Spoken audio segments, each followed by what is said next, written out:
क्या बताते हैं गरीबदास साहिब जी के इनने एक भी कर्ता में ना साधी, एक कर्ता को भी फाइनल नहीं मान्या, 9 ठहरा दिए, 9 अवतार 9 भगवान, और 10वां अवतार और आवेगा, 10वां अवतार और आवेगा निकलंक नाम तय, कलयुग के एंड में, कलयुग के अंत में।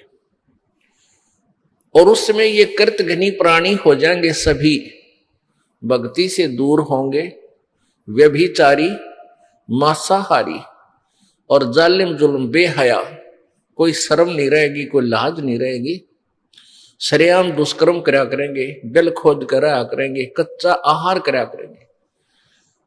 एंड ऑफ द कलयुग में जमीन उपजाऊ नहीं रहेगी, 4.5 फुट तक जमीन का उपजाऊ अंश खत्म हो जाएगा, यानी 3 हाथ, लगभग 4.5 फुट तक उपजाऊ अंश जमीन का समाप्त हो जाएगा।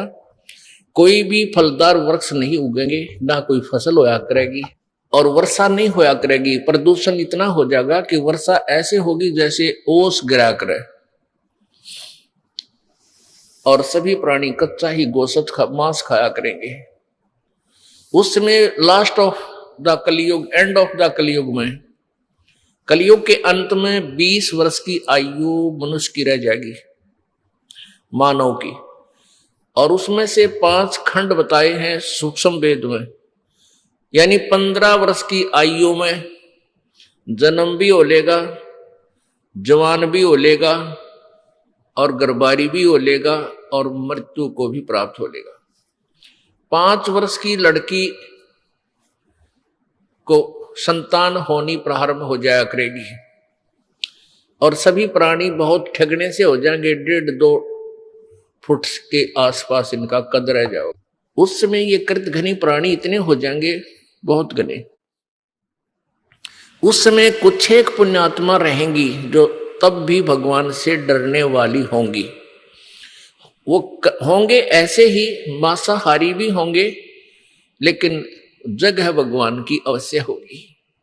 वो कौन होंगे? जो अब इस कलयुग में, अब ये भगवान का मार्ग हजारों वर्षों तक चलेगा। जो पुण्यात्मा इस मार्ग पर लगेंगी, भक्ति करेंगी और आजीवन मर्यादा में रहे, वो तो सतलोक चले जाएंगे। और जो जिनके पैर फिसल गए, नहीं पार हो पाए, वो फिर ऐसे इस कलयुग में मनुष्य के जन्म प्राप्त करते रहेंगे। इतने दयालु हैं ये परमात्मा। लेकिन मनुष्य जीवन में कौन सा ये प्राणी सुखी होगा? तो उस समय क्या होगा कि निकलंक नाम का एक अवतार आवेगा। वो कौन होगा? राजा हरिश्चंद्र की आत्मा होगी। राजा हरिश्चंद्र जी जो सतयुग में एक महान आत्मा सुप्रसिद्ध हुए, ऐसे दानवीर थे, ऐसे धर्मात्मा थे, ऐसे सत्यवादी थे कि उन्होंने अपने वचन के ऊपर राज त्याग दिया था। अपनी पत्नी को भी बेच दिया, अपने आप को भी बेच दिया, अपने सत्य की रक्षा की, जिस कारण से प्रसन्न होकर के प्रभु ने उसको विष्णु लोक में स्थान दे दिया। अब वो विष्णु लोक में है अपने पूर्व जन्म के पुण्यों के कारण। और जब वहां से इस पुण्यात्मा को 10वां अवतार बनाकर यू काल भेजेगा। यो गीता जी में कहता है कि मैं अपने अंश अवतार रचता हूं और फिर उनमें प्रवेश करके सारा काम करता हूं। इसलिए गीता जी अध्याय नंबर 4 के श्लोक नंबर 5 और 9 में कहा कि अर्जुन, तेरे और मेरे बहुत जन्म हो चुके हैं, तू नहीं जानता, मैं जानता हूं। फिर कहता है 9वें श्लोक में कि मेरे जन्म और कर्म अलौकिक हैं। अब कर्म कैसे अलौकिक हैं? श्री कृष्ण में प्रवेश करके महाभारत करवा दी, युद्ध करवाया। ओह, परशुराम का जन्म दिया, परशुराम में प्रवेश करके अक्षत्रियों को मार डाला, और पाप परशुराम का रख दिए सारे। ऐसे ही राजा हरिश्चंद्र जी को निकलंक नाम से संभल नगरी में विष्णु दत्त शर्मा के घर पर इसका जन्म होगा 10वें अवतार का। 10वां अवतार जो होगा संभल नगरी में, और विष्णु दत्त शर्मा नाम का एक ब्राह्मण होगा, उसके घर पर जन्म होगा। और वो विशेष अलग से ही वैरायटी का बालक होगा, उसका उन अन्य से तगड़ा शरीर होगा, क्योंकि वो स्पेशल भेज रखा होता है तो। और उसकी लंबी तलवार होगी। इन कृतघ्नी प्राणियों को ऐसे काटेगा नु जैसे या करेन गेहूं काटा करे, ऐसे काटेगा नु बुरी तरह इनको खत्म करेगा। फिर क्या होगा, उन प्राणियों को बख्शा जाएगा जो उस समय भी भगवान से डरने वाले होंगे। इतना प्रदूषण उस समय क्या होगा, फिर परमात्मा अपनी मेहर से, पुण्यात्मा एक तो परमात्मा ने विधान बना के छोड़ दिया, तो विधान जो भगवान ने बनाया है उसके ऊपर ये साइंटिस्ट अपना अनुभव करके थोड़ी रिसर्च कर लेते हैं और फिर वो भगवान को रिजेक्ट करना प्रारंभ कर देते हैं। ये इनकी महाभूल है। अब पीछे कई वर्षों से रट्टा लगा रखा था कि प्रदूषण इतना बढ़ गया, ग्लेशियन खत्म होगी, बर्फ नहीं पड़ेगी। अरीब का इतनी बर्फ गिर दी बिना गिनती की, वो न्यो का न्यो प्रदूषण है, न्यो का न्यो सारा सौदा है, डूंडा उठा दिया। तो भगवान की अपनी विट्टो पावर न्यारी है।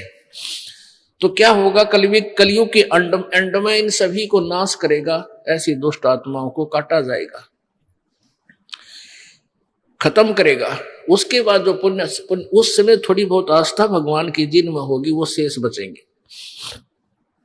फिर बहुत जबरदस्त वर्षा होगी, और वो पहले वर्षा प्रारंभ होगी बहुत ज्यादा, वो व्यक्ति वहां से खिसक जाएंगे, मैदानी स्थान छोड़कर पहाड़ों पर चले जाएंगे।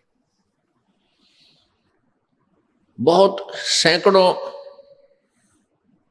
सैकड़ों फुट पानी पूरी पृथ्वी पर हो जाएगा।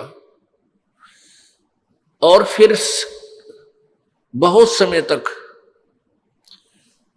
ये पानी धीरे धीरे ये जल सूखना शुरू होगा, और जो जमीन का अनउपजाऊ अंश था वो जल के कारण ऊपर आ जाएगा, और फिर धीरे धीरे वो सूखेगा, सारा पानी जल सूख के फिर उसमें जंगल हो जाएगा, पूरी पृथ्वी पर वन हो जाएगा, पेड़ पौधे बहुत ज्यादा उग जाएंगे, और फिर पर्यावरण का परिवर्तन फिर होगा। वन जो है ऑक्सीजन छोड़ते हैं पेड़, और कार्बन डाइऑक्साइड वायु से लेकर के पुनः पूरे वायुमंडल को शुद्ध कर देंगे। फिर उन शेष बचे हुए प्राणियों के घर पर जो बालक होंगे वो उल्टे होंगे। उल्टे कैसे, माता पिता तो 2.5 फुट के, और बेटा बेटी हो जाएंगे 4-4, 5-5 फुट के, फिर धीरे धीरे बढ़ना शुरू होगा। तो सतयुग में सैकड़ों फुट हाइट के इंसान हो जाते हैं, सैकड़ों फुट, और लाखों वर्ष की आयु हो जाती, क्योंकि शुद्ध वायु, शुद्ध वातावरण, बीमारी होती नहीं उस समय सतयुग में, बहुत कम।